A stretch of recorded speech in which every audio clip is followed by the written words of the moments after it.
everyone, welcome back to another episode with me, Living Free Ashley. Today, I'm gonna show you how to make a super simple stir-fry sauce. Heck yes, for a good alliteration and a good recipe too. So, before I started making this stir-fry sauce, I would just go to the grocery store and pick out like a gluten-free, vegan, pre-packaged sauce, and that was easy and fine and usually came in a glass jar, so I was okay with the packaging.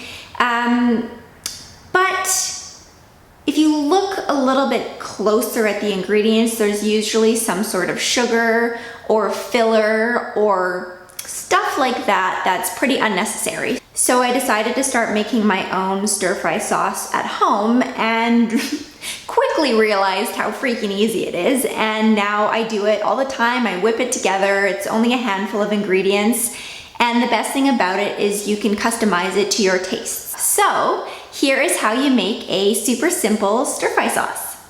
Okay, so start by getting out a mason jar or a container with a lid, and you can put in 1/3 cup of gluten-free tamari, 1/3 cup of toasted sesame oil, 1 tablespoon of cornstarch, 1/4 teaspoon of chili oil, omit this if you don't like too much heat, 1/2 teaspoon of crushed red pepper flakes, 1 teaspoon of ground ginger, and the juice from 1 lime, which is about 1.5 tablespoons. You want to put on the lid and then just give it a good mix. That's it. That's all you need to do. You can use it right away or put it in the fridge for later. So that's it for the sauce, and now I'm going to give you some tips on how to make the perfect stir fry. So chop up whatever vegetables you like. I think the more colorful, the better. So I have some scapes from my friend's garden, some diced white onion, sliced red pepper, carrot ribbons, 1 portobello mushroom, and diced broccoli. So on the stove, you want to have 1 big pot of water, which you're going to bring to a boil, and you're going to have your wok or frying pan. To the wok, add about 1 tablespoon of sesame oil or extra virgin olive oil or vegetable broth, whatever you'd like. So you want to start by sauteing up the scapes or garlic and the white onion. After you've given that a few minutes, you want to add the heartier vegetables because those are going to take longer to cook. So first I just added the diced red pepper and the carrots, and I just gave that a little stir and made sure to coat it with all of the oil. I also added a little bit of water in there to help give the veggies a bit of a steam. And once you've given those a few minutes, then you can add in your portobello mushrooms. So that's kind of like a medium, hearty vegetable. And then you're leaving the broccoli to last because they don't take very long and you really don't want those to be mushy. So again, give that a good stir, making sure to coat it with the oil and the water.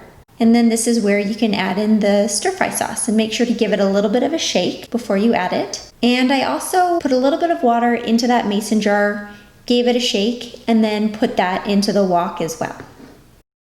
And then just give that another stir. So by now your water should be boiling, and the trick here is to turn off the stove. So you don't want to keep the water boiling while you have your rice noodles in there. It's a really good trick to get the perfect rice noodle. So you've turned off the stove and you're going to put the rice noodles right into that hot water and make sure they're all nice and submerged. And you want to just give that a little stir to help break up the noodles a little bit. And then head back over to your veggies and give that a good stir. And now is when you can add in your broccoli. And then just head back over to your noodles, give it a little stir, and then you want to give it a taste test. So how I get the perfect noodle is when I give it a taste, and it tastes al dente. So when it has a little bit of firmness to it still, and you think that it might need another minute or 2 in the water, that is the time to pull them out. They will be perfect. If you give them another minute or 2, they will become mush. So that's when you want to drain the noodles, and you want to rinse them in cold water. This prevents sticking and it prevents them from getting mushy.